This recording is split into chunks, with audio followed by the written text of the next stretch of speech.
ಪ್ರೀತಿಯಿಂದ ನ್ಯಾಯ ತೀರಿಸುವ ನಮ್ಮ ರಕ್ಷಕನಾದ ಯೇಸು ಕ್ರಿಸ್ತನ ಪರಿಶುದ್ಧವುಳ್ಳ ನಾಮದಲ್ಲಿ ನಿಮ್ಮೆಲ್ಲರಿಗೂ ಸಮಗ್ರ ಸತ್ಯವೇದ ಅಧ್ಯಯನ ಕಾರ್ಯಕ್ರಮಕ್ಕೆ ಪ್ರೀತಿಯ ಸುಸ್ವಾಗತ. ಪ್ರಿಯರೇ, ದೇವರ ವಾಕ್ಯಗಳ ಅಧ್ಯಯನದಲ್ಲಿ ಬಹು ಅಮೂಲ್ಯವಾದ ಸತ್ಯಗಳನ್ನು ತಿಳಿದುಕೊಂಡಿರುವಂಥ ನಾವು ನಮ್ಮ ಅಧ್ಯಾಯದಲ್ಲಿ ಮುಂದುವರಿಯುವಾಗ ಅನ್ಯಾಯಗಾರನಾದ ನ್ಯಾಯಾಧಿಪತಿಯ ದೃಷ್ಟಾಂತದಲ್ಲಿಯೂ ಫರಿಸಾಯನ ಹಾಗೂ ಸುಂಕದವನ ಸಾಮ್ಯದಲ್ಲಿಯೂ ಪ್ರಾರ್ಥನೆಯ ಮಹತ್ವ, ದೇವರ ಉತ್ತರ ಹಾಗೂ ಇನ್ನೂ ಅನೇಕ ವಿಷಯಗಳನ್ನು ತಿಳಿದುಕೊಳ್ಳಲಿರುವೆವು. ಆದುದರಿಂದ ದೇವರಾತ್ಮನ ಸಹಾಯದಿಂದ ಇಂದಿನ ಅಧ್ಯಯನವನ್ನು ನಾವು ಪ್ರಾರಂಭಿಸೋಣ. ಒಬ್ಬ ಮನುಷ್ಯನು ಲೋಕವನ್ನೆಲ್ಲ ಸಂಪಾದಿಸಿಕೊಂಡರು, ಪ್ರಾಣ ನಷ್ಟಪಟ್ಟರೆ ಅವನಿಗೆ ಪ್ರಯೋಜನವೇನು ಎಂಬುದಾಗಿ ಹೇಳಿದಂಥ ನಮ್ಮ ರಕ್ಷಕನಾದ ಯೇಸು ಕ್ರಿಸ್ತನ ಅತಿ ಪವಿತ್ರವಾದ ನಾಮದಲ್ಲಿ ನಿಮ್ಮನ್ನು ವಂದಿಸುತ್ತಾ ಇಂದಿನ ಅಧ್ಯಯನಕ್ಕೆ ಬಹು ಪ್ರೀತಿಯಿಂದ ಸ್ವಾಗತಿಸುತ್ತೇನೆ. ಇಂದು ನಾವು ಲೂಕನು ಬರೆದ ಸುವಾರ್ತೆ 18ನೇ ಅಧ್ಯಾಯ 1-34 ವಚನಗಳನ್ನು ಧ್ಯಾನ ಮಾಡಿಕೊಳ್ಳೋಣ. ಹಾಗಾದರೆ ಬನ್ನಿರಿ, ನಮ್ಮ ಇಂದಿನ ಅಧ್ಯಯನವನ್ನು ಆರಂಭಿಸುವ ಹಾಗೆ ದಯಮಾಡಿ ನಿಮ್ಮ ಸತ್ಯವೇದಗಳಲ್ಲಿ ಲೂಕನು ಬರೆದ ಸುವಾರ್ತೆ 18ನೇ ಅಧ್ಯಾಯ 1ನೇ ವಚನವನ್ನು ನನ್ನೊಂದಿಗೆ ಗಮನಿಸಿರಿ. ಅಲ್ಲಿ ಹೀಗೆ ಬರೆದದೆ, ಬೇಸರಗೊಳ್ಳದೆ ಯಾವಾಗಲೂ ಪ್ರಾರ್ಥನೆ ಮಾಡುತ್ತಿರಬೇಕೆಂಬುದಕ್ಕೆ ಆತನು ಅವರಿಗೆ ಒಂದು ಸಾಮ್ಯವನ್ನು ಹೇಳಿದನು ಎಂಬುದಾಗಿ. ಕರ್ತನಲ್ಲಿ ಪ್ರಿಯ ದೇವಜನರೇ, ಯೇಸು ಕ್ರಿಸ್ತನು 17ನೇ ಅಧ್ಯಾಯವನ್ನು ಕೊನೆಯ ದಿವಸಗಳ ವಿಷಯವಾದ ಸಂಭಾಷಣೆಯೊಂದಿಗೂ ಮತ್ತು ತಾನು ಮತ್ತೆ ಈ ಭೂಮಿಗೆ ಬರಲಿರುವ ನಿಜ ಸಂಗತಿಯೊಂದಿಗೂ ಮುಕ್ತಾಯಗೊಳಿಸಿದವನು. ನೋಡಿರಿ, ಆ ದಿವಸಗಳು ಕಷ್ಟಕರವಾಗಿಯೂ ನಂಬಿಕೆಗೆ ಹಿತಕರವಲ್ಲದವುಗಳಾಗಿಯೂ ಇರುವವು ಎಂಬುದಾಗಿ ಹೇಳುತ್ತಾ ಅವುಗಳನ್ನು ನೋಹನ ದಿವಸಗಳಿಗೆ ಹೋಲಿಸಿದನು. ಈಗ ಆತನು ನಂಬಿಕೆ ರಹಿತ ದಿವಸಗಳಲ್ಲಿ ನಂಬಿಕೆಯ ಜೀವಿತವನ್ನು ಜೀವಿಸುವುದರ ವಿಷಯವಾಗಿ ಮಾತನಾಡುತ್ತಿರುವನು. ಈ ಕಾರಣದಿಂದಲೇ ಅದು ಈ ಗಳಿಗೆಗೂ ಸಮಂಜಸವಾಗಿರುತ್ತದೆ. ಆತನು ಸೂಚಿಸಿದಂತೆಯೇ ನಾವು ಈಗ ಮನುಷ್ಯರ ಹೃದಯಗಳು ಭಯದಿಂದ ಬಿದ್ದು ಹೋಗುತ್ತಿರುವ ಆ ದಿವಸಗಳಲ್ಲಿ ಜೀವಿಸುತ್ತಾ ಇರುವೆವು. ಈ ಪ್ರಸ್ತುತ ಗಳಿಗೆಗೆ ಸೂಕ್ತವಾಗಿರುವ ಪ್ರಾರ್ಥನೆಯ ಕುರಿತಾದ ವಿಷಯವನ್ನೇ ಈ ಮೊದಲನೆಯ ಸಾಮ್ಯವು ಹೊಂದಿರುತ್ತದೆ. ನೋಡಿರಿ, ಮನುಷ್ಯರು ಕ್ಷೀಣವಾಗಿ ಹೋಗಬಾರದು, ಅದರ ಬದಲಾಗಿ ಅವರು ಯಾವಾಗಲೂ ಪ್ರಾರ್ಥಿಸುವರಾಗಿರಬೇಕೆಂಬ ಉದ್ದೇಶದಿಂದ ಆತನು ಅವರಿಗೆ ಈ ಸಾಮ್ಯವನ್ನು ಹೇಳಿದನು. ಪ್ರಿಯರೇ, ಇದೇ ವಿಷಯವನ್ನು ಕುರಿತು ಅಪೊಸ್ತಲನಾದ ಪೌಲನು ಥೆಸಲೋನಿಕದವರಿಗೆ ಬರೆದ ಮೊದಲನೇ ಪತ್ರಿಕೆ 5ನೇ ಅಧ್ಯಾಯ 17ನೇ ವಚನದಲ್ಲಿ ಎಡಬಿಡದೆ ಪ್ರಾರ್ಥನೆ ಮಾಡಿರಿ ಎಂಬುದಾಗಿ ಸ್ವಲ್ಪ ವ್ಯತ್ಯಾಸವಾದ ರೀತಿಯಲ್ಲಿ ಪ್ರಸ್ತಾಪಿಸುತ್ತಾನೆ. ಅಂದರೆ ನಾವು ಇಡೀ ದಿನವನ್ನಾಗಲಿ ಅಥವಾ ಇಡೀ ರಾತ್ರಿಯನ್ನಾಗಲಿ ಪ್ರಾರ್ಥನೆಯಲ್ಲಿ ಕಳೆಯಬೇಕೆಂಬುದು ಅದರ ಅರ್ಥವಾಗಿರುವುದಿಲ್ಲ. ನೋಡಿರಿ, ಪ್ರಾರ್ಥನೆಯು ನಮ್ಮ ಜೀವಿತದ ಮನೋವೃತ್ತಿಯಾಗಿರಬೇಕು. ಅದು ತುಟಿಯ ಕ್ರಿಯೆಗಳಿಗಿಂತಲೂ ಹೆಚ್ಚಾಗಿ ಜೀವಿತದ ಮನೋವೃತ್ತಿಯಾಗಿದೆ. ಹಾಗೆಯೇ ಮುಂದುವರಿದು ಪೌಲನು ರೋಮಾಪುರದವರಿಗೆ ಬರೆದ ಪತ್ರಿಕೆ 8ನೇ ಅಧ್ಯಾಯ 26ನೇ ವಚನದಲ್ಲಿ ಹೀಗೆ ಬರೆಯುತ್ತಾನೆ, ಪವಿತ್ರಾತ್ಮನು ತಾನೇ ಮಾತಿಲ್ಲದಂಥ ನರಳಾಟದಿಂದ ನಮಗೋಸ್ಕರ ಬೇಡಿಕೊಳ್ಳುತ್ತಾನೆ ಎಂಬುದಾಗಿ. ಹೌದು ಪ್ರಿಯರೇ, ಅನೇಕ ಸಾರಿ ಪ್ರಾರ್ಥನೆ ಮಾಡಲು ನಮ್ಮ ಬಳಿಯಲ್ಲಿ ಶಬ್ದಗಳಿರುವುದಿಲ್ಲ. ಆದರೆ ಹೇಗೂ ನಾವು ಪ್ರಾರ್ಥಿಸುತ್ತಾ ಇರುತ್ತೇವೆ ಮತ್ತು ನಾವು ಆಡುವ ಶಬ್ದಗಳ ಹಿಂದಿರುವ ಇಡೀ ಜೀವಿತವೇ ನಮ್ಮ ಪ್ರಾರ್ಥನೆಯನ್ನು ಪರಿಣಾಮಕಾರಿಯಾಗಿ ಮಾಡುತ್ತದೆ. ಒಬ್ಬ ಹೆಸರುವಾಸಿಯಾದ ಬೋಧಕರು ಹೀಗೆ ಹೇಳಿರುವರು, ಏನೆಂದರೆ, ಯಾರಾದರೂ ಕಾಳು ಕಡಿಯ ಬೆಳೆಗಾಗಿ ಪ್ರಾರ್ಥನೆಯನ್ನು ಮಾಡುವುದಾದರೆ ಅವರು ಸಲಿಕೆ ಅಥವಾ ಗುದ್ದಲಿ ತೆಗೆದುಕೊಂಡು ಆಮೇನ್ ಹೇಳುವುದನ್ನು ದೇವರು ಬಯಸುತ್ತಾನೆ ಎಂಬುದಾಗಿ. ನೋಡಿರಿ, ನಾವು ಕೇವಲ ನಮ್ಮ ಮೊಣಕಾಲುಗಳ ಮೇಲೆದ್ದುಕೊಂಡು ಕಾಳು ಕಡಿಗಳ ಬೆಳೆಗಾಗಿ ಪ್ರಾರ್ಥಿಸುವುದು ಸಾಕಾಗದು. ಅದು ಭಕ್ತಿಯ ಹುಚ್ಚುತನವಾಗಿರುತ್ತದೆ. ಆದರೆ ನಾವು ಪ್ರಾರ್ಥಿಸಿದ ನಂತರ ಕೆಲಸದಲ್ಲಿ ನಿರತರಾಗಬೇಕೆನ್ನುವ ವಿಷಯವನ್ನು ನಮ್ಮ ಕರ್ತನಾದ ಯೇಸು ಕ್ರಿಸ್ತನು ಈ ಮಾತಿನ ಮೂಲಕ ಹೇಳುತ್ತಿರುವನು. ಬನ್ನಿರಿ ಪ್ರಿಯರೇ, ನಮ್ಮ ಅಧ್ಯಯನವನ್ನು ಮುಂದುವರಿಸಿ ಲೂಕನು ಬರೆದ ಸುವಾರ್ತೆ 18ನೇ ಅಧ್ಯಾಯ 2ನೇ ಹಾಗೂ 3ನೇ ವಚನಗಳನ್ನು ಓದುವಾಗ ಅಲ್ಲಿ ಹೀಗೆ ನೋಡುತ್ತೇವೆ. ಅದೇನೆಂದರೆ, ಒಂದಾನೊಂದು ಊರಿನಲ್ಲಿ ಒಬ್ಬ ನ್ಯಾಯಾಧಿಪತಿ ಇದ್ದನು. ಅವನು ದೇವರಿಗೆ ಹೆದರದೆ ಮನುಷ್ಯರನ್ನು ಲಕ್ಷ್ಯ ಮಾಡದೇ ಇದ್ದವನು. ಅದೇ ಊರಿನಲ್ಲಿ ಒಬ್ಬ ವಿಧವೆ ಇದ್ದಳು. ಆಕೆಯು ಅವನ ಬಳಿಗೆ ಬಂದು ನ್ಯಾಯ ವಿಚಾರಣೆ ಮಾಡಿ ನನ್ನ ವಿರೋಧಿಯಿಂದ ನನ್ನನ್ನು ಬಿಡಿಸು ಎಂದು ಹೇಳಿಕೊಳ್ಳುತ್ತಿದ್ದಳು ಎಂಬುದಾಗಿ. ಕರ್ತನಲ್ಲಿ ನನ್ನ ಪ್ರಿಯ ಆತ್ಮೀಯ ಬಂಧುಗಳೇ, ಈಗ ಈ ಒಂದು ಪಟ್ಟಣದಲ್ಲಿ ದೇವರಿಗೆ ಹೆದರದ ಒಬ್ಬ ನ್ಯಾಯಾಧಿಪತಿ ಇದ್ದನು. ಅವನು ತತ್ವರಹಿತ ರಾಜಕಾರಣಿಯಾಗಿದ್ದನು ಮತ್ತು ಅವನು ಕಾರ್ಯಾಚರಣೆಯ, ತಣ್ಣನೆಯ ಹಾಗೂ ಲೆಕ್ಕಾಚಾರದ ವ್ಯಕ್ತಿಯಾಗಿದ್ದನು. ಪ್ರಿಯರೇ, ನಾವು ನೋಡುವ ಹಾಗೆ ಅವನು ಮಾಡುವುದೆಲ್ಲವೂ ತನಗಾಗಿಯೇ ಮಾಡುತ್ತಿದ್ದನು. ತಾನು ಮಾಡುತ್ತಿದ್ದ ಎಲ್ಲವೂ ತನ್ನ ಉನ್ನತಿಗಾಗಿ ಹಾಗೂ ತನ್ನ ಮಹತ್ವಾಕಾಂಕ್ಷೆಯನ್ನು ತೃಪ್ತಿಪಡಿಸಿಕೊಳ್ಳುವುದಕ್ಕಾಗಿಯೇ ಆಗಿತ್ತು. ದೇವರ ಕುರಿತು ಅವನ ಆಲೋಚನೆಯಲ್ಲಿಯೂ ಸ್ಥಳವಿರಲಿಲ್ಲ. ಮತ್ತು ಅವನು ದೇವರಿಗೂ ಹೆದರದವನಾದ ಕಾರಣ ಅವನು ಮನುಷ್ಯರನ್ನು ಲಕ್ಷಿಸುತ್ತಿರಲಿಲ್ಲ. ಈ ವಿಧವೆಗೂ ಸಹ ಅವನು ಗೌರವವನ್ನು ನೀಡಲಿಲ್ಲ. ಪ್ರಿಯರೇ, ದಯಮಾಡಿ ಗಮನಿಸಿರಿ. ಈ ವಿಧವೆಯು ಬಹುಶಃ ತನ್ನ ವೈರಿಗಳಿಂದಲೋ ಅಥವಾ ಸಾಲಗಾರರಿಂದಲೋ ಬಾಧಿತಳಾಗಿದ್ದಿರಬಹುದು. ಆಕೆಯು ಒಂದು ದಿವಸ ಆ ನ್ಯಾಯಾಧಿಪತಿಯ ಬಳಿಗೆ ಬಂದಳು. ಅವನು ಆಕೆಯನ್ನು ಯಾವುದೋ ಒಂದು ನೆಪವನ್ನು ಹೇಳಿ ಕಳುಹಿಸಿರಬಹುದು. ನೋಡಿರಿ, ಆಕೆಯು ಮರುದಿನ ಬಂದಳು, ಆದರೆ ಮತ್ತೆ ಅವನು ಆಕೆಯನ್ನು ಹಿಂದಕ್ಕೆ ಕಳುಹಿಸಿದನು. ಆದರೆ ಪ್ರಿಯರೇ, ಆಕೆಯಾದರೋ ಬರುವುದನ್ನು ನಿಲ್ಲಿಸಲಿಲ್ಲ. ಹಲವು ದಿವಸಗಳವರೆಗೆ ಬರುತ್ತಲೇ ಇದ್ದಳು. ಕೊನೆಗೆ ಆ ನ್ಯಾಯಾಧಿಪತಿಯು ಈಕೆಯ ವಿಷಯದಲ್ಲಿ ನಾನು ಏನನ್ನಾದರೂ ಮಾಡಲೇಬೇಕು, ಇದು ಹೀಗೆಯೇ ಮುಂದುವರಿಯಲು ಸಾಧ್ಯವಿಲ್ಲ ಎಂಬುದಾಗಿ ಅಂದುಕೊಂಡನು. ಅವನು ತನ್ನೊಳಗೆ ಹೇಳಿರುವುದನ್ನು ನಮ್ಮ ಕರ್ತನಾದ ಯೇಸು ಕ್ರಿಸ್ತನು ದಾಖಲಿಸಿರುವುದನ್ನು ದಯಮಾಡಿ ಗಮನಿಸಿರಿ. ಲೂಕನು ಬರೆದ ಸುವಾರ್ತೆ 18ನೇ ಅಧ್ಯಾಯ 4-5 ವಚನಗಳನ್ನು ಓದುವಾಗ ಅಲ್ಲಿ ಹೀಗೆ ನೋಡುತ್ತೇವೆ. ಅವನು ಸ್ವಲ್ಪ ಕಾಲ ಮನಸ್ಸು ಕೊಡಲಿಲ್ಲ. ಆಮೇಲೆ ಅವನು, ನಾನು ದೇವರಿಗೆ ಹೆದರುವವನಲ್ಲ, ಮನುಷ್ಯರನ್ನು ಲಕ್ಷ್ಯ ಮಾಡುವವನಲ್ಲ. ಆದರೂ ಈ ವಿಧವೆ ನನ್ನನ್ನು ಕಾಡುತ್ತಾ ಬರುವುದರಿಂದ ಈಕೆಯ ನ್ಯಾಯವನ್ನು ವಿಚಾರಿಸಿ ತೀರ್ಪು ಮಾಡುವೆನು. ಇಲ್ಲವಾದರೆ ಈಕೆಯು ಬಂದು ಕಡೆಗೆ ನನ್ನನ್ನು ದಣಿಸಾಳು ಎಂದು ತನ್ನೊಳಗೆ ಅಂದುಕೊಂಡನು ಎಂಬುದಾಗಿ. ಕರ್ತನಲ್ಲಿ ನನ್ನ ಪ್ರಿಯ ಆತ್ಮೀಯ ಸ್ನೇಹಿತರೆ, ಒಬ್ಬ ನ್ಯಾಯಾಧಿಪತಿಯು ಬಡವರ ಹಾಗೂ ವಿಧವೆಯರ ಪರವಾಗಿ ನ್ಯಾಯವನ್ನು ತೀರಿಸಬೇಕಾಗಿತ್ತು.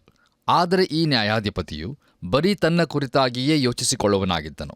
ಆ ವಿಧವೆಯು ಪ್ರತಿ ದಿವಸ ತನ್ನ ಬಳಿಗೆ ಬರುವುದನ್ನು ನೋಡಿದ ಅವನು ಅದು ಮುಂದುವರಿಯುವುದಾದರೆ ಸರಿ ಕಾಣುವುದಿಲ್ಲ ಎಂಬುದನ್ನು ಗ್ರಹಿಸಿಕೊಂಡನು ಮತ್ತು ಆಕೆಯ ನ್ಯಾಯವನ್ನು ತೀರಿಸಲು ಮುಂದಾದನು. ಇದುವೇ ಇಲ್ಲಿರುವ ಸಾಮ್ಯವಾಗಿದೆ. ಮುಂದುವರೆದು ನಾವು 6 ಮತ್ತು 7ನೇ ವಚನಗಳನ್ನು ಓದುವಾಗ ಅಲ್ಲಿ ಹೀಗೆ ನೋಡುತ್ತೇವೆ. ಸ್ವಾಮಿಯು ಈ ಸಾಮ್ಯವನ್ನು ಹೇಳಿದ ಮೇಲೆ ಅನ್ಯಾಯಗಾರನಾದ ಈ ನ್ಯಾಯಾಧಿಪತಿ ಅಂದುಕೊಂಡದ್ದನ್ನು ಆಲೋಚಿಸಿಕೊಳ್ಳಿರಿ. ದೇವರಾದುಕೊಂಡವರು ಆತನಿಗೆ ಹಗಲು ರಾತ್ರಿ ಮೊರೆ ಇಡುವಲ್ಲಿ ಆತನು ಅವರ ವಿಷಯದಲ್ಲಿ ತಡಮಾಡಿದರೂ ಅವರ ನ್ಯಾಯವನ್ನು ತೀರಿಸದೇ ಇರುವನೇ? ಅವರಿಗೆ ಬೇಗ ನ್ಯಾಯ ತೀರಿಸುವನೆಂದು ನಿಮಗೆ ಹೇಳುತ್ತೇನೆ ಎಂಬುದಾಗಿ. ಕರ್ತನಲ್ಲಿ ನನ್ನ ಪ್ರಿಯ ಸಹೋದರ ಸಹೋದರಿಯರೇ, ಈ ಸಾಮ್ಯವು ನಿರ್ಬಂಧಪಡಿಸುವ ಪ್ರಾರ್ಥನೆಯ ಮಹತ್ವವನ್ನು ಕಲಿಸಿಕೊಡುವಂಥ ಸಾಮ್ಯವಾಗಿದೆ ಎಂಬುದಾಗಿ ಅನೇಕರು ಹೇಳಿರುವುದನ್ನು ನಾವು ಕೇಳಿದ್ದೇವೆ. ಆದರೆ ಇದು ಹಾಗಿರುವುದಿಲ್ಲ. ನಾವು ದೀರ್ಘಕಾಲ ಪ್ರಾರ್ಥನೆಯಲ್ಲಿ ಎತ್ತಿ ಹಿಡಿಯುವುದಾದರೆ ದೇವರು ಹೇಗೂ ನಮ್ಮ ಪ್ರಾರ್ಥನೆಯನ್ನು ಆಲಿಸುತ್ತಾನೆ ಎನ್ನುವ ರೀತಿಯಲ್ಲಿ ಇದು ಹಠ, ಛಲ ಮತ್ತು ದೀರ್ಘಕಾಲದ ಪ್ರಯತ್ನದ ಪ್ರಾರ್ಥನೆಯ ಅಥವಾ ಮೊಂಡುತನದ ಪ್ರಾರ್ಥನೆಯ ಕುರಿತು ಸಾಮ್ಯವಾಗಿರುವುದಿಲ್ಲ. ಇದು ಹೋಲಿಕೆಯ ರೀತಿಯ ಸಾಮ್ಯವಾಗಿರದೆ ಇದು ಭೇದ ಕಾಣಿಸುವ ರೀತಿಯ ಸಾಮ್ಯವಾಗಿರುತ್ತದೆ. ಪ್ರಿಯರೇ, ದೈವಿಕ ಸತ್ಯವನ್ನು ವಿವರಿಸುವುದಕ್ಕೆ ನಮ್ಮ ಕರ್ತನಿಂದ ಕೊಡಲ್ಪಟ್ಟ ಕಥೆಗಳೇ ಸಾಮ್ಯಗಳಾಗಿರುತ್ತವೆ. ನೋಡಿರಿ, ಈ ಸಾಮ್ಯ ಎಂಬ ಪದದ ಮೂಲ ಪದಗಳ ಜೋಡಣೆಯು ಗ್ರೀಕ್ ಭಾಷೆಯದಾಗಿದ್ದು ಅವುಗಳ ಅರ್ಥ ಬಳಿಯಲ್ಲಿ ಅಥವಾ ಪಕ್ಕದಲ್ಲಿ ಮತ್ತು ಬೀಸಾಕು ಎಂಬುದಾಗಿರುತ್ತದೆ. ಅಂದರೆ ಯಾವುದೋ ಒಂದು ವಸ್ತುವಿನ ನಿಜ ಸ್ಥಿತಿಯನ್ನು ತಿಳಿದುಕೊಳ್ಳಲು ಅದರ ಬಳಿಯಲ್ಲಿ ಬೇರೊಂದು ವಸ್ತುವನ್ನು ಬೀಸಾಕುವಾಗ ಆ ಬೇರೊಂದು ವಸ್ತುವನ್ನು ಸಾಮ್ಯ ಎಂಬುದಾಗಿ ಕರೆಯಲಾಗುವುದು. ಉದಾಹರಣೆಗಾಗಿ, ಒಂದು ಮೇಜಿನ ಎತ್ತರವನ್ನು ತಿಳಿಯಲು ಅದರ ಬಳಿಯಲ್ಲಿ ಒಂದು ಅಳತೆ ಗೋಲನ್ನು ಇಡುವುದಕ್ಕೆ ಸಾಮ್ಯ ಎಂಬುದಾಗಿ ಹೇಳಬಹುದು. ಆ ಅಳತೆ ಗೋಲಿನ ಮುಖಾಂತರ ನಾವು ಆ ಮೇಜಿನ ಎತ್ತರವನ್ನು ತಿಳಿದುಕೊಳ್ಳಬಹುದು. ಈಗ ಯೇಸು ಕ್ರಿಸ್ತನು 2 ರೀತಿಯ ಸಾಮ್ಯಗಳನ್ನು ನೀಡುತ್ತಿರುವನು. ಮೊದಲನೇದಾಗಿ ಹೋಲಿಕೆಯ ರೀತಿಯಲ್ಲಿ, ಎರಡನೆಯದಾಗಿ ಭೇದ ಕಾಣಿಸುವ ರೀತಿಯಲ್ಲಿ. ನೋಡಿರಿ ಪ್ರಿಯರೇ, ನಮ್ಮ ಕರ್ತನಾದ ಯೇಸು ಕ್ರಿಸ್ತನು ಇಲ್ಲಿ ಕೇಳುತ್ತಿರುವುದೇನೆಂದರೆ, ನೀವು ದೇವರ ಬಳಿಗೆ ಪ್ರಾರ್ಥನೆಗಾಗಿ ಬರುವಾಗ ಆತನು ಅನ್ಯಾಯಗಾರನಾದ ನ್ಯಾಯಾಧಿಪತಿಯಾಗಿರುವನು ಎಂದು ಭಾವಿಸುತ್ತೀರೋ ಎಂಬುದಾಗಿ. ನಾವು ಒಂದು ವೇಳೆ ಹಾಗೆ ತಿಳಿದುಕೊಂಡಿದ್ದರೆ ನಾವು ಖಂಡಿತವಾಗಿಯೂ ತಪ್ಪಾಗಿ ತಿಳಿದುಕೊಂಡವರಾಗಿದ್ದೇವೆ. ಪ್ರಿಯರೇ, ಪರಲೋಕದ ದೇವರು ಅನ್ಯಾಯಗಾರನಾದ ನ್ಯಾಯಾಧಿಪತಿಯಾಗಿರುವುದಿಲ್ಲ. ಕರ್ತನಲ್ಲಿ ಪ್ರಿಯರೇ, ದಯಮಾಡಿ ಗಮನಿಸಿರಿ. ಆ ಬಡ ವಿಧವೆಯು ಪದೇ ಪದೇ ಬರುತ್ತಿದ್ದರಿಂದ ಆ ಅನ್ಯಾಯಗಾರನಾಗಿರುವ ನ್ಯಾಯಾಧಿಪತಿಯೇ ಆಕೆಯ ನ್ಯಾಯವನ್ನು ತೀರಿಸಲು ಮನಸ್ಸು ಮಾಡಿರುವಾಗ, ಈ ನ್ಯಾಯಾಧಿಪತಿಯಂತೆ ಅನ್ಯಾಯಗಾರನಾಗಿರದ ನಮ್ಮ ದೇವರು, ಅಂದರೆ ನೀತಿವಂತನು, ನಮ್ಮ ಪ್ರಾರ್ಥನೆಗಳನ್ನು ಆಲಿಸಿ ನಿಜವಾಗಿಯೂ ಅವುಗಳಿಗೆ ಉತ್ತರವನ್ನು ನೀಡಲು ಬಯಸುವವನು ಆಗಿರುವ ದೇವರ ಬಳಿಗೆ ಹೋಗಲು ನಾವು ಯಾಕೆ ಹಿಂಜರಿಯಬೇಕು? ಯಾಕೆ ಇಂದು ದೇವಜನರು ತಮ್ಮ ಪ್ರಾರ್ಥನಾ ಜೀವಿತದಲ್ಲಿ ಕುಗ್ಗಿ ಹೋಗಿರುವರು?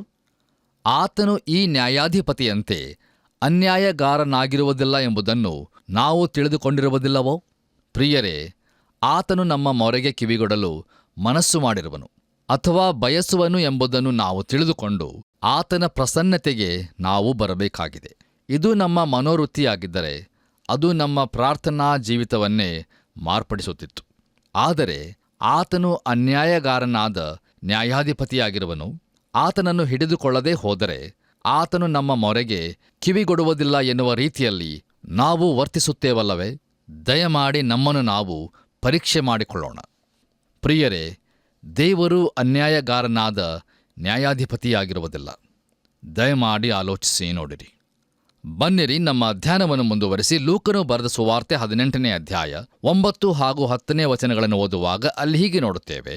ಇದಲ್ಲದೆ ತಾವೇ ನೀತಿವಂತರೆಂದು ತಮ್ಮಲ್ಲಿ ಭರವಸವಿಟ್ಟುಕೊಂಡು ಉಳಿದವರನ್ನು ಉದಾಸೀನ ಮಾಡುವಂಥ ಕೆಲವರಿಗೆ ಒಂದು ಸಾಮ್ಯವನ್ನು ಹೇಳಿದನು. ಅದೇನೆಂದರೆ, ಪ್ರಾರ್ಥನೆ ಮಾಡಬೇಕೆಂದು 2 ಮನುಷ್ಯರು ದೇವಾಲಯಕ್ಕೆ ಹೋದರು. ಒಬ್ಬನು ಫರಿಸಾಯನು, ಒಬ್ಬನು ಸುಂಕದವನು ಎಂಬುದಾಗಿ. ಕರ್ತನಲ್ಲಿ ನನ್ನ ಪ್ರಿಯ ಆತ್ಮೀಯ ಬಂಧುಗಳೇ, ಈ ಸಾಮ್ಯವು ನಮ್ಮೆಲ್ಲರಿಗೂ ಬಹು ಚಿರಪರಿಚಿತವಾದಂಥದ್ದಾಗಿದೆ. ಓಹ್, ಎಂಥ ಹರಿತವಾದ ಹಾಗೂ ಕಚ್ಚುವಂಥ ಅಪಹಾಸ್ಯದಿಂದ ಇದನ್ನು ನಮ್ಮ ಕರ್ತನಾದ ಯೇಸುಕ್ರಿಸ್ತನು ಅವರಿಗೆ ನೀಡಿರುವನು. ಆದರೆ ಖಂಡಿತವಾಗಿಯೂ ಆತನು ಅವರ ಮನಸ್ಸನ್ನು ನೋಯಿಸಲು ಇದನ್ನು ನೀಡದೆ ಇದು ಅವರಿಗೆ ಸಹಾಯಕವಾಗಿರಲಿ ಎಂಬ ಉದ್ದೇಶದಿಂದ ನೀಡಿದನು. ನೋಡಿರಿ, 2 ವ್ಯಕ್ತಿಗಳು ಪ್ರಾರ್ಥನೆಯನ್ನು ಮಾಡುವುದಕ್ಕಾಗಿ ದೇವಾಲಯಕ್ಕೆ ಹೋದರು ಎಂಬುದಾಗಿ ಹೇಳುತ್ತಾ ಈ ಸಾಮ್ಯವನ್ನು ಆತನು ಆರಂಭಿಸಿದನು.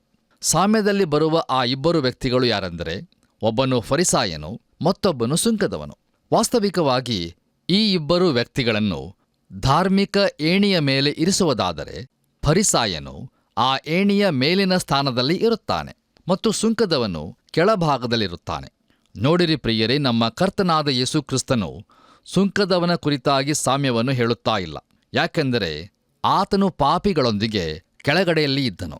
ನೋಡಿರಿ, ಏಣಿಯ ಮೇಲ್ಭಾಗದಲ್ಲಿದ್ದ ಫರಿಸಾಯನು ತಾನು ದೇವರಿಗೆ ಸಮೀಪಸ್ಥನು ಎಂಬುದಾಗಿ ಕಲ್ಪಿಸಿಕೊಂಡಿದ್ದನು. ಅವನು ದೇವಾಲಯದೊಳಗೆ ಪ್ರಾರ್ಥಿಸುವುದಕ್ಕಾಗಿ ಹೋದನು. ಯಾಕಂದರೆ ಅವನಿಗೆ ಅಲ್ಲಿ ಹೋಗಲು ಅವಕಾಶ ಮತ್ತು ಅನುಮತಿ ಇತ್ತು. ಮುಂದುವರಿದು ನಾವು 11ನೇ ವಚನವನ್ನು ಓದುವಾಗ ಅಲ್ಲಿ ಹೀಗೆ ನೋಡುತ್ತೇವೆ. ಫರಿಸಾಯನು ನಿಂತುಕೊಂಡು ಪ್ರಾರ್ಥಿಸುವಾಗ ತನ್ನೊಳಗೆ, ದೇವರೇ, ಸುಲುಕೊಳ್ಳುವವರು ಅನ್ಯಾಯಗಾರರು, ಹಾದರ ಮಾಡುವವರು ಆಗಿರುವ ಉಳಿದ ಜನರಂತೆ ನಾನಲ್ಲ, ಈ ಸುಂಕದವನಂತೆಯೂ ಅಲ್ಲ. ಆದುದರಿಂದ ನಿನಗೆ ಸ್ತೋತ್ರ ಮಾಡುತ್ತೇನೆ ಎಂಬುದಾಗಿ. ಕರ್ತನಲ್ಲಿ ಪ್ರಿಯ ದೇವಜನರೇ, ಈ ಪ್ರಾರ್ಥನೆಯನ್ನು ಪ್ರಾರಂಭಿಸುತ್ತಿರುವಂಥ ರೀತಿ ಎಂಥ ಭಯಂಕರವಾಗಿದೆಯಲ್ಲವೇ? ನೋಡಿರಿ, ನಮ್ಮಲ್ಲಿ ಸಹ ಅನೇಕರು ಇದೇ ರೀತಿಯಾಗಿ ಮಾಡುವರಾಗಿದ್ದೇವೆ. ಒಂದು ವೇಳೆ ಆ ಫರಿಸಾಯನ ಹಾಗೆ ಅದೇ ಮಾತುಗಳನ್ನು ಉಪಯೋಗಿಸದೇ ಇರಬಹುದು. ಆದರೆ ನಾವು ನಮ್ಮದೇ ಆದ ಬೇರೆ ಪದಗಳನ್ನು ಉಪಯೋಗಿಸಿ ಇನ್ನೂ ಸುಂದರವಾಗಿ ಕಂಡುಬರುವ ಹಾಗೆ ಮಾಡುತ್ತೇವಲ್ಲವೇ? ದಯಮಾಡಿ ಆಲೋಚಿಸಿ ನೋಡಿರಿ. ಪ್ರಿಯರೇ, ಇಲ್ಲಿ ಫರಿಸಾಯನು ಹೇಳುತ್ತಿರುವುದನ್ನು ಆಲಿಸೋಣ. ಅವನು ಉಳಿದವರಂತೆ ನಾನಲ್ಲ, ಆದುದರಿಂದ ನಿನಗೆ ಸ್ತೋತ್ರ ಮಾಡುತ್ತೇನೆ ಎಂಬುದಾಗಿ ಹೇಳುತ್ತಿರುವನು. ಅವನು ಜನರನ್ನು ಎಣಿಕೆ ಮಾಡುತ್ತಿರುವನು ಮತ್ತು ತಾನು ಅವರಂತೆ ಅಲ್ಲ ಎಂಬುದಾಗಿ ಸಂತೋಷಪಡುತ್ತಿರುವನು. ಅಷ್ಟೇ ಅಲ್ಲದೆ ದೂರದಲ್ಲಿ ನಿಂತಿರುವ ಸುಂಕದವನನ್ನು ಕಂಡು, ದೇವರೇ, ಖಂಡಿತವಾಗಿಯೂ ನಾನು ಆ ಸುಂಕದವನಂತೆ ಪಾಪಿಯಾಗಿರುವುದಿಲ್ಲ ಎಂಬುದಾಗಿ ಹೇಳುತ್ತಿರುವನು. ನಂತರ ತಾನು ಏನೆಲ್ಲಾ ಮಾಡುತ್ತಿರುವನು ಎಂಬುದನ್ನು ದೇವರಿಗೆ ಹೇಳಲು ಆರಂಭಿಸಿದನು. ಪ್ರಿಯರೇ, ಮುಂದುವರಿದು ನಾವು ಲೂಕನು ಬರೆದ ಸುವಾರ್ತೆ 18ನೇ ಅಧ್ಯಾಯ 12ನೇ ವಚನವನ್ನು ಓದುವಾಗ ಅಲ್ಲಿ ಹೀಗೆ ನೋಡುತ್ತೇವೆ. ವಾರಕ್ಕೆ 2 ವರ್ತಿ ಉಪವಾಸ ಮಾಡುತ್ತೇನೆ, ನಾನು ಸಂಪಾದಿಸುವ ಎಲ್ಲದರಲ್ಲಿಯೂ 10ರಲ್ಲೊಂದು ಪಾಲು ಕೊಡುತ್ತೇನೆ ಅಂದುಕೊಂಡನು ಎಂಬುದಾಗಿ. ಕರ್ತನಲ್ಲಿ ಪ್ರಿಯರೇ, ಇವನು ಬಹು ಅದ್ಭುತವಾದ ವ್ಯಕ್ತಿಯಾಗಿರುವನಲ್ಲವೇ? ಇಂಥ ಮನುಷ್ಯನನ್ನು ನಾವು ನಮ್ಮ ಸಭೆಗಳಲ್ಲಿ ಹೊಂದಿರಲು ಬಯಸುವುದಿಲ್ಲವೇ? ನೋಡಿರಿ, ಅವನು ಪ್ರಾರ್ಥಿಸುವಾಗ ತನ್ನೊಳಗೆ ಎಂಬುದಾಗಿ ನಮ್ಮ ಕರ್ತನು ಹೇಳುತ್ತಿರುವನು. ಇದನ್ನು ಹಾಸ್ಯಾಸ್ಪದ ದೃಷ್ಟಿಕೋನದಿಂದ ನೋಡುವುದಾದರೆ ಅವನು ಒಬ್ಬ ಹುಚ್ಚನಂತೆ ತನ್ನಷ್ಟಕ್ಕೆ ತಾನೇ ಮಾತಾಡಿಕೊಳ್ಳುತ್ತಿರುವನು ಎಂಬುದು ಗೊತ್ತಾಗುತ್ತದೆ ಮತ್ತು ತಾನು ದೇವರೊಂದಿಗೆ ಮಾತಾಡುತ್ತಿರುವನು ಎಂಬುದಾಗಿ ಅವನು ತಿಳಿದುಕೊಂಡಿರುವನು. ಆದರೆ ನಿಜ ಸ್ಥಿತಿಯಲ್ಲಿ ಅವನ ಪ್ರಾರ್ಥನೆಯು ಆ ದೇವಾಲಯದ ಮೇಲ್ಛಾವಣಿಯಷ್ಟು ಎತ್ತರಕ್ಕೂ ಹೋಗುತ್ತಿಲ್ಲ. ಆದರೆ ಅವನಾದರೋ ತನ್ನ ಪ್ರಾರ್ಥನೆಯು ಕೇಳಲ್ಪಟ್ಟಿರುವುದು ಎನ್ನುವ ರೀತಿಯಲ್ಲಿ ಬಹು ಗರ್ವದಿಂದ ಹೋಗುತ್ತಿರುವನು. ಹೌದು ಪ್ರಿಯರೇ, ದೇವರು ಅವನ ಪ್ರಾರ್ಥನೆಯನ್ನು ಆಲಿಸಲಿಲ್ಲ. ಇನ್ನು ಸುಂಕದವನ ವಿಷಯದಲ್ಲಿ ನೋಡುವುದಾದರೆ ಅವನು ಮೋಸಗಾರನಾಗಿದ್ದನು ಮತ್ತು ಕಡುಪಾಪಿಯಾಗಿದ್ದನು. ಅವನೂ ಸಹ ಯಹೂದ್ಯನಾಗಿದ್ದನು. ಆದರೆ ಸುಂಕವನ್ನು ವಸೂಲಿ ಮಾಡುವ ವೃತ್ತಿಯಲ್ಲಿ ತನಗೆ ಹೆಚ್ಚು ಹಣ ಸಿಕ್ಕಬಹುದೆಂಬ ದುರಾಶೆಯಿಂದ ಅವನು ತನ್ನ ರಾಷ್ಟ್ರವನ್ನು ತನ್ನ ಮತವನ್ನು ಅಲ್ಲಗಳೆದವನಾಗಿದ್ದನು. ಅವನು ದೇವರಿಗೆ ಬೆನ್ನು ತೋರಿಸಿದವನಾಗಿ ಇನ್ನೆಂದೂ ದೇವರ ಕಡೆಗೆ ತಿರುಗಿ ನೋಡದ ರೀತಿಯಲ್ಲಿ ಬದುಕುತ್ತಿದ್ದನು. ಯಾಕಂದರೆ ಸುಂಕವನ್ನು ವಸೂಲಿ ಮಾಡುವ ಕೆಲಸವು ಲಾಭದಾಯಕವಾಗಿತ್ತು. ಆ ಕೆಲಸದ ಮೂಲಕ ಅವನು ಶ್ರೀಮಂತನಾಗಿದ್ದನು. ಆದರೆ ಅದು ಅವನ ಹೃದಯಕ್ಕೆ ಸಂತೃಪ್ತಿಯನ್ನು ಕೊಡಲಿಲ್ಲ. ಈಗ ಈ ಸುಂಕದವನು ತನ್ನ ಅತಿ ನಿರಾಶೆಯ ಸ್ಥಿತಿಯಲ್ಲಿ ಹಾಗೂ ದುಃಖಾವಸ್ಥೆಯಲ್ಲಿ ಇದ್ದಾಗ ತನಗೆ ದೇವರನ್ನು ಸಮೀಪಿಸಲು ಯಾವ ಮಾರ್ಗವೂ ಇರುವುದಿಲ್ಲ ಎಂಬುದನ್ನು ಅರಿತುಕೊಂಡು ದೂರದಲ್ಲಿ ನಿಂತುಕೊಂಡು ದೇವರಿಗೆ ಕೂಗುತ್ತಿರುವನು. ಪ್ರಿಯರೇ, ಈಗ ದಯಮಾಡಿ ನಿಮ್ಮ ಸತ್ಯವೇದದಲ್ಲಿ ಲೂಕನು ಬರೆದ ಸುವಾರ್ತೆ 18ನೇ ಅಧ್ಯಾಯ 13ನೇ ವಚನವನ್ನು ನನ್ನೊಂದಿಗೆ ಗಮನಿಸಿರಿ. ಅಲ್ಲಿ ಹೀಗೆ ಬರೆದದೆ, ಆದರೆ ಆ ಸುಂಕದವನು ದೂರದಲ್ಲಿ ನಿಂತು ಆಕಾಶದ ಕಡೆಗೆ ಕಣ್ಣೆತ್ತಿ ನೋಡುವುದಕ್ಕೂ ಮನಸ್ಸಿಲ್ಲದೆ ಎದೆಯನ್ನು ಬಡಕೊಳ್ಳುತ್ತಾ, ದೇವರೇ, ಪಾಪಿಯಾದ ನನ್ನನ್ನು ಕರುಣಿಸು ಅಂದನು ಎಂಬುದಾಗಿ. ಕರ್ತನಲ್ಲಿ ಪ್ರಿಯ ದೇವಜನರೇ, ಈ ವಾಕ್ಯ ಭಾಗದಲ್ಲಿ ನೋಡುವಂಥ ಮಾತು ಒಂದು ವೇಳೆ ಅಷ್ಟು ಸ್ಪಷ್ಟೋಕ್ತವಾಗಿರಲಿಕ್ಕಿಲ್ಲ. ಅದನ್ನು ಇನ್ನೂ ಸ್ಪಷ್ಟವಾಗಿ ಹೇಳಬೇಕಾದರೆ ಬಹುಶಃ ಆ ಸುಂಕದವನು ಹೀಗೆ ಹೇಳಿರಬಹುದು, ದೇವರೇ, ನನಗೆ ಕೃಪಾಸನಕ್ಕೆ ಹೋಗಲು ಅವಕಾಶವಿರುವುದಿಲ್ಲ, ಆದರೆ ನಾನು ಪಾಪಿ ಎಂಬುದನ್ನು ಒಪ್ಪಿಕೊಳ್ಳುತ್ತೇನೆ. ದಯಮಾಡಿ ನನಗೋಸ್ಕರ ಒಂದು ಕೃಪಾಸನವನ್ನು ಸಿದ್ಧಪಡಿಸುವಿಯಾ? ಹಾಗೆ ಸಿದ್ಧಪಡಿಸುವಿಯಾದರೆ ನಾನು ಅಲ್ಲಿಗೆ ಬರಬಹುದು ಎಂಬುದಾಗಿ. ಕರ್ತನಲ್ಲಿ ಪ್ರಿಯ ಸಹೋದರ ಸಹೋದರಿಯರೇ, ಸುಂಕದವನ ಕೂಗು ದೇವರಿಗೆ ಮುಟ್ಟಿತು ಎಂಬುದಾಗಿ ಯೇಸು ಕ್ರಿಸ್ತನು ಹೇಳುತ್ತಾನೆ. ಯಾಕೆಂದರೆ ಯೇಸು ಕ್ರಿಸ್ತನು ತಾನೇ ಆ ಕ್ಷಣದಲ್ಲಿ ಅವನ ಮುಂದಾಗಿ ಅವನಿಗೋಸ್ಕರ ಕೃಪಾಸನವನ್ನು ಸಿದ್ಧ ಮಾಡಲು ಕ್ರೂಜಿಗೆ ಹೋಗುತ್ತಿರುವನು. ಯೋಹಾನನು ಬರೆದ ಮೊದಲನೇ ಪತ್ರಿಕೆ 2ನೇ ಅಧ್ಯಾಯ 2ನೇ ವಚನದಲ್ಲಿ ನಾವು ಹೀಗೆ ನೋಡುತ್ತೇವೆ, ಆತನು ನಮ್ಮ ಪಾಪಗಳನ್ನು ನಿವಾರಣೆ ಮಾಡುವ ಯಜ್ಞವಾಗಿದ್ದಾನೆ. ನಮ್ಮ ಪಾಪಗಳನ್ನು ಮಾತ್ರವಲ್ಲದೆ ಸಮಸ್ತ ಲೋಕದ ಪಾಪಗಳನ್ನೂ ಸಹ ನಿವಾರಣೆ ಮಾಡುತ್ತಾನೆ ಎಂಬುದಾಗಿ. ಪ್ರಿಯರೇ, ನಿವಾರಣೆ ಮಾಡುವನು ಎಂಬುದರ ಮತ್ತೊಂದು ಅರ್ಥ ಅದುವೇ ಕೃಪಾಸನವಾಗಿರುವುದು. ನೋಡಿರಿ, ಯೇಸು ಕ್ರಿಸ್ತನು ತಾನೇ ನಮ್ಮ ಹಾಗೂ ಸಮಸ್ತ ಲೋಕದ ಪಾಪಗಳಿಗೆ ಕೃಪಾಸನವಾಗಿದ್ದಾನೆ. ಆತನ ನಾಮಕ್ಕೆ ಸ್ತೋತ್ರವಾಗಲಿ. ಕರ್ತನಲ್ಲಿ ಪ್ರಿಯ ದೇವಜನರೇ, ಸುಂಕದವನ ಪ್ರಾರ್ಥನೆಯು ಉತ್ತರಿಸಲ್ಪಟ್ಟಿತು. ನಿಜವಾಗಿಯೂ ನಾವು ದೇವರ ಬಳಿಗೆ ಬಂದು ಆತನಿಗೆ ನನಗೆ ಕೃಪಾಪೂರ್ಣನಾಗಿರು ಎಂಬುದಾಗಿ ಬೇಡಿಕೊಳ್ಳುವ ಅವಶ್ಯಕತೆ ಇರುವುದಿಲ್ಲ. ಯಾಕಂದರೆ ಆತನು ಕೃಪಾ ಸಂಪೂರ್ಣನಾಗಿಯೇ ಇದ್ದಾನೆ. ಆತನು ಈಗಾಗಲೇ ತನ್ನ ಸ್ವಂತ ಮಗನನ್ನು ನಮಗಾಗಿ ಸಾಯೋದಕ್ಕೆ ಕೊಟ್ಟಿದ್ದಾನೆ. ಎಂಥ ಕಡು ಪಾಪಿಯಾದರೂ ಸರಿ, ಆತನು ಅವನಿಗೆ, ನನ್ನ ಬಳಿಗೆ ಬಾ ಮಗನೇ, ನಾನು ನಿನಗೋಸ್ಕರ ಕೃಪಾಸನವನ್ನು ಸಿದ್ಧ ಮಾಡಿರುವೆನು ಎಂಬುದಾಗಿ ಕರೆಯುತ್ತಾ ಇರುವನು. ನಾವು ಯಾರೇ ಆಗಿದ್ದರೂ ಸರಿ, ನಾವು ಆತನ ಕೃಪಾಸನಕ್ಕೆ ಬರುವುದಾದರೆ ಆತನು ನಮ್ಮನ್ನು ರಕ್ಷಿಸುತ್ತಾನೆ. ಮುಂದುವರೆದು ನಾವು 14ನೇ ವಚನವನ್ನು ಓದುವಾಗ ಅಲ್ಲಿ ಹೀಗೆ ನೋಡುತ್ತೇವೆ, ಇವನು ನೀತಿವಂತನೆಂದು ನಿರ್ಣಯಿಸಲ್ಪಟ್ಟವನಾಗಿ ತನ್ನ ಮನೆಗೆ ಹೋದನು. ಆ ಫರಿಸಾಯನು ಅಂಥವನಾಗಿ ಹೋಗಲಿಲ್ಲ ಎಂದು ನಿಮಗೆ ಹೇಳುತ್ತೇನೆ. ತನ್ನನ್ನು ಹೆಚ್ಚಿಸಿಕೊಳ್ಳುವ ಪ್ರತಿಯೊಬ್ಬನು ತಗ್ಗಿಸಲ್ಪಡುವನು, ತನ್ನನ್ನು ತಗ್ಗಿಸಿಕೊಳ್ಳುವವನು ಹೆಚ್ಚಿಸಲ್ಪಡುವನು ಅಂದನು. ದೇವರಿಗೆ ಮಹಿಮೆ ಉಂಟಾಗಲಿ. ಬನ್ನಿರಿ ಪ್ರಿಯರೇ, ನಮ್ಮ ಧ್ಯಾನವನ್ನು ಮುಂದುವರೆಸಿ ಲೂಕನು ಬರೆದ ಸುವಾರ್ತೆ 18ನೇ ಅಧ್ಯಾಯ 15ನೇ ವಚನವನ್ನು ಓದುವಾಗ ಅಲ್ಲಿ ಹೀಗೆ ಬರೆದದೆ, ಕೆಲವರು ತಮ್ಮ ಕೂಸುಗಳನ್ನೂ ಸಹ ಯೇಸುವಿನಿಂದ ಮುಟ್ಟಿಸಬೇಕೆಂದು ಆತನ ಬಳಿಗೆ ತರಲು ಶಿಷ್ಯರು ಕಂಡು ಅವರನ್ನು ಗದರಿಸಿದರು ಎಂಬುದಾಗಿ ನೋಡುತ್ತೇವೆ. ಕರ್ತನಲ್ಲಿ ನನ್ನ ಪ್ರಿಯ ಸಹೋದರ ಸಹೋದರಿಯರೇ, ಮಕ್ಕಳನ್ನು ಯೇಸು ಕ್ರಿಸ್ತನ ಬಳಿಗೆ ಕರೆದುಕೊಂಡು ಬರಬಾರದೆಂದು ಮತ್ತು ಹಾಗೆ ಕರೆದುಕೊಂಡು ಬರುವುದರ ಮೂಲಕ ಆತನನ್ನು ತೊಂದರೆಪಡಿಸಬಾರದೆಂದು ಶಿಷ್ಯರು ಹೇಳಿದರು. ಮುಂದುವರೆದು ನಾವು 16ನೇ ವಚನವನ್ನು ಓದುವಾಗ ಅಲ್ಲಿ ಹೀಗೆ ನೋಡುತ್ತೇವೆ, ಆದರೆ ಯೇಸು ಆ ಕೂಸುಗಳನ್ನು ತನ್ನ ಬಳಿಗೆ ಕರೆತರಿಸಿ, ಮಕ್ಕಳನ್ನು ನನ್ನ ಹತ್ತಿರಕ್ಕೆ ಬರಗೊಡಿಸಿರಿ, ಅವುಗಳಿಗೆ ಅಡ್ಡಿ ಮಾಡಬೇಡಿರಿ, ದೇವರ ರಾಜ್ಯವು ಇಂಥವರದೇ ಎಂಬುದಾಗಿ. ಕರ್ತನಲ್ಲಿ ನನ್ನ ಪ್ರಿಯ ಆತ್ಮೀಯ ಬಂಧುಗಳೇ, ಚಿಕ್ಕ ಮಕ್ಕಳು ಅಷ್ಟು ಮುಖ್ಯವಾದವರಲ್ಲ ಎನ್ನುವುದು ಶಿಷ್ಯರ ಅನಿಸಿಕೆಯಾಗಿತ್ತು. ಆದರೆ ನಮ್ಮ ಕರ್ತನಾದ ಯೇಸು ಕ್ರಿಸ್ತನು ಮಕ್ಕಳ ಕುರಿತು ವ್ಯತ್ಯಾಸವಾದಂಥ ಭಾವನೆಯನ್ನು ಹೊಂದಿದ್ದನು. ಅವರು ಆತನಿಗೆ ಉಪದ್ರವವಾಗಿರಲಿಲ್ಲ. ಪ್ರಿಯರೇ, ನಮ್ಮ ಧ್ಯಾನದಲ್ಲಿ ಮುಂದುವರೆದು ನಾವು ಲೂಕನು ಬರೆದ ಸುವಾರ್ತೆ 18ನೇ ಅಧ್ಯಾಯ 17ನೇ ವಚನವನ್ನು ಓದುವಾಗ ಅಲ್ಲಿ ನಾವು ಹೀಗೆ ನೋಡುತ್ತೇವೆ, ನಿಮಗೆ ಸತ್ಯವಾಗಿ ಹೇಳುತ್ತೇನೆ, ಯಾವನು ಶಿಶುಭಾವದಿಂದ ದೇವರ ರಾಜ್ಯವನ್ನು ಅಂಗೀಕರಿಸುವುದಿಲ್ಲವೋ ಅವನು ಅದರಲ್ಲಿ ಸೇರುವುದೇ ಇಲ್ಲ ಅಂದನು ಎಂಬುದಾಗಿ.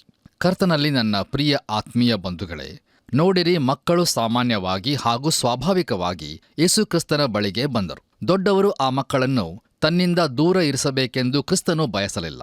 ನೋಡಿರಿ, ಮಕ್ಕಳನ್ನು ದೇವರಿಂದ ದೂರ ಇರಿಸಲು ಪ್ರಯತ್ನಿಸುವ ವಯಸ್ಕರ ಅಥವಾ ಹಿರಿಯರ ಮೇಲೆ ದೇವರೇ ಕರುಣೆ ತೋರಿಸಬೇಕಾಗಿರುತ್ತದೆ.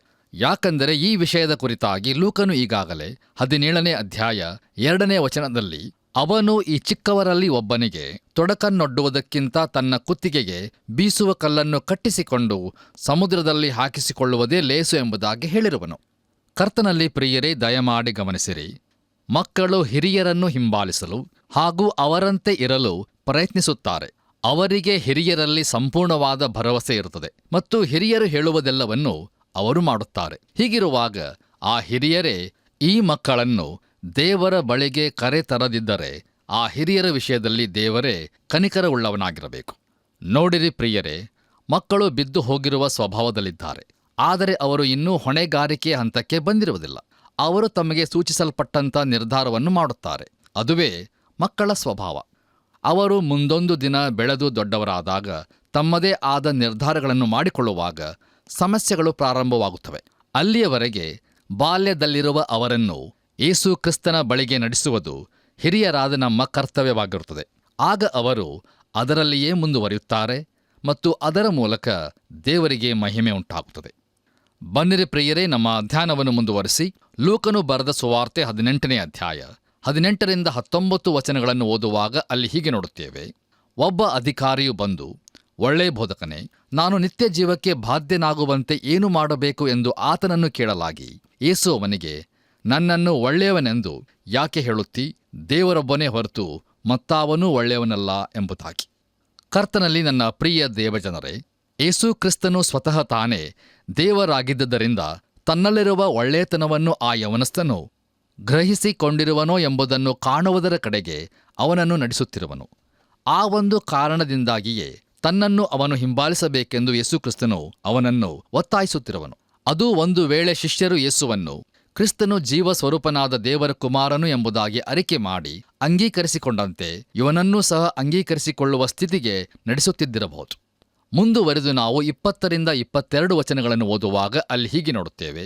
ವ್ಯಭಿಚಾರ ಮಾಡಬಾರದು, ನರಹತ್ಯೆ ಮಾಡಬಾರದು, ಕದಿಯಬಾರದು, ಸುಳ್ಳು ಸಾಕ್ಷಿ ಹೇಳಬಾರದು, ನಿನ್ನ ತಂದೆ ತಾಯಿಗಳನ್ನು ಸನ್ಮಾನಿಸಬೇಕು ಎಂಬ ದೇವರಾಜ್ಞೆಗಳು ನಿನಗೆ ಗೊತ್ತಿವೆಯಷ್ಟೇ ಎಂದು ಹೇಳಿದನು. ಅದಕ್ಕವನು, ನಾನು ಚಿಕ್ಕಂದಿನಿಂದಲೂ ಇವೆಲ್ಲಕ್ಕೂ ಸರಿಯಾಗಿ ನಡ್ಕೊಂಡು ಬಂದಿದ್ದೇನೆ ಎಂದು ಹೇಳಲು, ಯೇಸು ಅದನ್ನು ಕೇಳಿ ಅವನಿಗೆ, ಇನ್ನೂ ನಿನಗೆ ಒಂದು ಕಡಿಮೆಯಾಗಿದೆ. ನಿನ್ನ ಬದುಕನ್ನೆಲ್ಲ ಮಾರಿ ಬಡವರಿಗೆ ಹಂಚಿಕೊಡು, ಪರಲೋಕದಲ್ಲಿ ನಿನಗೆ ಸಂಪತ್ತಿರುವುದು. ನೀನು ಬಂದು ನನ್ನನ್ನು ಹಿಂಬಾಲಿಸು ಎಂದು ಹೇಳಿದನು ಎಂಬುದಾಗಿ. ಕರ್ತನಲ್ಲಿ ನನ್ನ ಪ್ರಿಯ ಸಹೋದರ ಸಹೋದರಿಯರೇ, ಈ ವಾಕ್ಯ ಭಾಗದಲ್ಲಿ ನಾವು ನೋಡುವಾಗ ಯೇಸು ಕ್ರಿಸ್ತನು ಆ ಯವನಸ್ಥನ ಮೇಲೆ ದಶಾಜ್ಞೆಗಳಲ್ಲಿನ 2ನೆಯ ಭಾಗವನ್ನು ಪ್ರಕಾಶಿಸುತ್ತಾನೆ. ಆ ಭಾಗಕ್ಕೆ ಪ್ರೋಬಿಟಸ್ ಎಂಬ ನಾಮವನ್ನು ಕೊಡಲಾಗಿದೆ. ಈ ಭಾಗವು ಒಬ್ಬ ಮನುಷ್ಯನು ಮತ್ತೊಬ್ಬ ಮನುಷ್ಯನೊಂದಿಗೆ ಹೊಂದಿರುವ ಸಂಬಂಧವನ್ನು ಕುರಿತು ವ್ಯವಹರಿಸುತ್ತದೆ. ನೋಡಿರಿ, ಮೊದಲನೆಯ ಭಾಗವು ದೇವರೊಂದಿಗಿನ ಮನುಷ್ಯನ ಸಂಬಂಧವನ್ನು ಕುರಿತು ಹೇಳುತ್ತದೆ ಮತ್ತು ಅದಕ್ಕೆ ಪಾಯಟಸ್ ಎಂಬ ಹೆಸರನ್ನು ಕೊಡಲಾಗಿದೆ. ಪ್ರಿಯರೇ, ಈ ಯವನಸ್ಥನು 2ನೆಯ ಭಾಗವನ್ನು ಪಾಲಿಸುತ್ತಿದ್ದನು, ಆದರೆ ಮೊದಲನೆಯದನ್ನು ಪಾಲಿಸುತ್ತಿರಲಿಲ್ಲ. ಅವನಿಗೆ ದೇವರೊಂದಿಗಿನ ಸಂಬಂಧದ ಅವಶ್ಯಕತೆ ಇತ್ತು, ಆದರೆ ಅವನ ಐಶ್ವರ್ಯವು ಆ ಸಂಬಂಧದ ದಾರಿಯಲ್ಲಿ ಅವನಿಗೆ ಅಡ್ಡಿಯಾಗಿತ್ತು. ಹೀಗಿರುವಾಗ ನ್ಯಾಯ ಪ್ರಮಾಣವು ಇವನನ್ನು ದೋಷಿಯೆಂದು ತೀರ್ಪು ನೀಡಿತು. ಇವನ ಐಶ್ವರ್ಯವೇ ಇವನಿಗೆ ಅಡ್ಡಿಯಾಗಿತ್ತು. ಅದೇ ರೀತಿ ಪ್ರಿಯರೇ, ಬೇರೆಯವರಿಗೆ ಬೇರೆ ಯಾವುದೋ ಅಡ್ಡಿಯಾಗಿರಬಹುದು. ಐಶ್ವರ್ಯದಿಂದಾಗಲಿ ಅಥವಾ ಯಾವುದೋ ಮಾನವ ರೀತಿಗಳಿಂದಾಗಲಿ ಯಾವ ಮನುಷ್ಯನೂ ಪರಲೋಕಕ್ಕೆ ಹೋಗಲಾರನು. ನೋಡಿರಿ, ಒಂದು ಒಂಟೆಯನ್ನು ಸೂಜಿಯ ಕಣ್ಣಿನಲ್ಲಿ ಹಾಕುವುದು ಬರೀ ದೇವರಿಂದ ಮಾತ್ರ ಸಾಧ್ಯವಾಗಿತ್ತು. ಹೌದು ಪ್ರಿಯರೇ, ಪುನರುಜ್ಜೀವನವು ದೇವರಿಂದ ಮಾತ್ರ ಸಾಧ್ಯ. ಆತನ ನಾಮಕ್ಕೆ ಸ್ತೋತ್ರವಾಗಲಿ. ಬನ್ನಿರಿ ಪ್ರಿಯರೇ, ನಮ್ಮ ಇಂದಿನ ಧ್ಯಾನವನ್ನು ಮುಕ್ತಾಯಗೊಳಿಸುವ ಹಾಗೆ ಕೊನೆಯದಾಗಿ ನಾವು ಲೂಕನು ಬರೆದ ಸುವಾರ್ತೆ 18ನೇ ಅಧ್ಯಾಯ 23ರಿಂದ 34 ವಚನಗಳನ್ನು ಓದುವಾಗ ಈ ವಾಕ್ಯ ಭಾಗದಲ್ಲಿ ನಾವು ಆ ಯವನಸ್ಥನ ಜೀವಿತದಲ್ಲಿ ಒಪ್ಪಿಕೊಳ್ಳುವಿಕೆಯ ಕೊರತೆ ಇದ್ದಾಗಲೂ ಯೇಸು ಅವನನ್ನು ಪ್ರೀತಿಸಿದನು ಎಂಬುದಾಗಿ ಬರೆಯಲ್ಪಟ್ಟಿದೆ. ಹಾಗೂ ಯೇಸು ಕ್ರಿಸ್ತನು ತನ್ನ ಮರಣ ಪುನರುತ್ಥಾನಗಳ ವಿಷಯದಲ್ಲಿ 3ನೆಯ ಸಾರಿ ಹೇಳುತ್ತಿರುವುದನ್ನು ನಾವು ನೋಡುತ್ತೇವೆ. ಪ್ರಿಯರೇ, ದಯಮಾಡಿ ಈ ವಾಕ್ಯ ಭಾಗವನ್ನು ಕಾರ್ಯಕ್ರಮದ ನಂತರ ನೀವು ಓದಿಕೊಳ್ಳಬೇಕೆಂದು ನಿಮ್ಮನ್ನು ಪ್ರೀತಿಯಿಂದ ಕೇಳಿಕೊಳ್ಳುತ್ತೇನೆ. ಕರ್ತನಲ್ಲಿ ಪ್ರಿಯರೇ, ಐಶ್ವರ್ಯವು ಆ ಯವನಸ್ಥನನ್ನು ಯೇಸುವಿನಿಂದ ಬೇರ್ಪಡಿಸಿತು. ಅವನು ಒಂದು ವೇಳೆ ಯೇಸು ಕ್ರಿಸ್ತನನ್ನು ಹಿಂಬಾಲಿಸಿದ್ದರೆ ಅವನು ವಿಮೋಚನೆಗಾಗಿ ಶಿಲುಬೆಯ ಬಳಿಗೆ ಬರುತ್ತಿದ್ದನು. ಯಾಕಂದರೆ ಆಗ ಯೇಸು ಕ್ರಿಸ್ತನು ಶಿಲುಬೆಗೆ ಬಹಳ ಸಮೀಪವಾಗಿದ್ದನು. ನೋಡಿರಿ, ಇಂದು ನಮ್ಮಲ್ಲಿ ಅನೇಕರು ಆ ಯವನಸ್ಥನ ಹಾಗೆ ಇರಬಹುದು. ನೋಡಿರಿ ಪ್ರಿಯರೇ, ಯೇಸು ಕ್ರಿಸ್ತನು ಆ ಯವನಸ್ಥನನ್ನು ಪ್ರೀತಿಸಿದಂತೆ ಇಂದು ನಮ್ಮನ್ನು ಸಹ ಪ್ರೀತಿಸುತ್ತಾನೆ. ಆದರೆ ನಾವು ಆತನನ್ನು ಹಿಂಬಾಲಿಸಲು ಮನಸ್ಸು ಮಾಡುವೆವೋ? ದಯಮಾಡಿ ನಮ್ಮನ್ನು ನಾವು ಈ ಸಮಯದಲ್ಲಿ ಪರೀಕ್ಷಿಸಿಕೊಳ್ಳೋಣ. ಹೌದು ಪ್ರಿಯರೇ, ಯೇಸು ಕ್ರಿಸ್ತನು ಅದ್ಭುತ ಕಾರ್ಯಗಳನ್ನು, ಸೂಚಕ ಕಾರ್ಯಗಳನ್ನು ಹಾಗೂ ದೇವರ ರಾಜ್ಯದ ಕುರಿತು ಬೋಧನೆಯನ್ನು ಮಾಡುತ್ತಾ ಹೋದಂತೆ ತಾನು ಈ ಲೋಕಕ್ಕೆ ಬಂದಂಥ ಉದ್ದೇಶವನ್ನು ಮರೆತು ಹೋಗಲಿಲ್ಲ. ಜನರು ಆತನ ಬೋಧನೆಗೆ ಹಾಗೂ ಆತನ ಅದ್ಭುತ ಕಾರ್ಯಗಳಿಗೆ ಆಶ್ಚರ್ಯಪಡುತ್ತಿರುವಾಗ ಆತನಾದರೋ ತನ್ನ ದೃಷ್ಟಿಯನ್ನು ಯೆರೂಸಲೇಮಿನ ಕಡೆಗೆ ಇರಿಸಿದನು. ಅಂದರೆ ತನಗೆ ನೇಮಕವಾಗಿದ್ದ ಶಿಲುಬೆಯ ಮರಣದ ಕಡೆಗೆ ಆತನು ಸಾಗುತ್ತಾ ಇದ್ದನು. ದೇವರ ಪರಿಶುದ್ಧ ನಾಮಕ್ಕೆ ಸ್ತೋತ್ರವಾಗಲಿ. ಇಲ್ಲಿಗೆ ಪ್ರಿಯರೇ, ಇಂದಿನ ವಾಕ್ಯ ಧ್ಯಾನವು ಮುಕ್ತಾಯವಾಯಿತು. ತಂದೆಯಾದ ದೇವರು ನಿಮ್ಮನ್ನು ಹೇರಳವಾಗಿ ಆಶೀರ್ವದಿಸಲಿ. ನಮ್ಮ ಕರ್ತನಾದ ಯೇಸು ಕ್ರಿಸ್ತನ ಕೃಪೆಯು ಸದಾ ನಿಮ್ಮೊಂದಿಗೆ. ಪ್ರಿಯರೇ, ಇಂದಿನ ಕಾರ್ಯಕ್ರಮದಲ್ಲಿ ಲೂಕನು ಬರೆದ ಸುವಾರ್ತೆಯ 18ನೇ ಅಧ್ಯಾಯದ 2ನೇ ವಚನದಿಂದ 34ನೇ ವಚನದವರೆಗಿನ ಧ್ಯಾನದಲ್ಲಿ ದೇವರು ನಮಗೆ ಕೃಪಾ ಸಂಪೂರ್ಣನಾಗಿದ್ದಾನೆ. ನಮ್ಮ ಮಕ್ಕಳನ್ನು ಚಿಕ್ಕಂದಿನಿಂದಲೇ ಕ್ರಿಸ್ತನ ಬಳಿಗೆ ನಾವು ನಡೆಸಬೇಕು. ಐಶ್ವರ್ಯವಂತನಾದ ಯವನಸ್ಥನ ಜೀವಿತದಲ್ಲಿ ಒಪ್ಪಿಕೊಳ್ಳುವಿಕೆಯ ಕೊರತೆ ಎಂಬ ವಿಷಯಗಳನ್ನು ನಾವು ತಿಳಿದುಕೊಂಡೆವು. ದೇವರಿಗೆ ಸ್ತೋತ್ರವಾಗಲಿ. ಪ್ರಿಯರೇ, ಕೇಳಿದ ವಾಕ್ಯಕ್ಕೆ ವಿಧೇಯರಾಗಿ ನಾವು ಜೀವಿಸಿ ದೇವರ ಆಶೀರ್ವಾದವನ್ನು ಹೊಂದಿಕೊಳ್ಳೋಣವೇ? ಬನ್ನಿರಿ, ಪ್ರಾರ್ಥನೆ ಮಾಡೋಣ. ಕೃಪಾಳು ದೇವರೇ, ಈ ಕೃಪಾ ಸಮಯಕ್ಕಾಗಿ ನಿನಗೆ ಸ್ತೋತ್ರ ಹೇಳುತ್ತೇವೆ. ನಮ್ಮ ಜೀವಿತದಲ್ಲಿ ನಿನ್ನ ಚಿತ್ತವೇ ನೆರವೇರಲ್ಪಡಬೇಕು ಎಂಬುದಾಗಿ ವಿಧೇಯತೆ ಜೀವಿತವನ್ನು ನಿನ್ನ ವಾಕ್ಯದಲ್ಲಿ ನಮಗೆ ತಿಳಿಯಪಡಿಸಿದ್ದಿ. ನಿನ್ನನ್ನು ಕೊಂಡಾಡುತ್ತೇವೆ.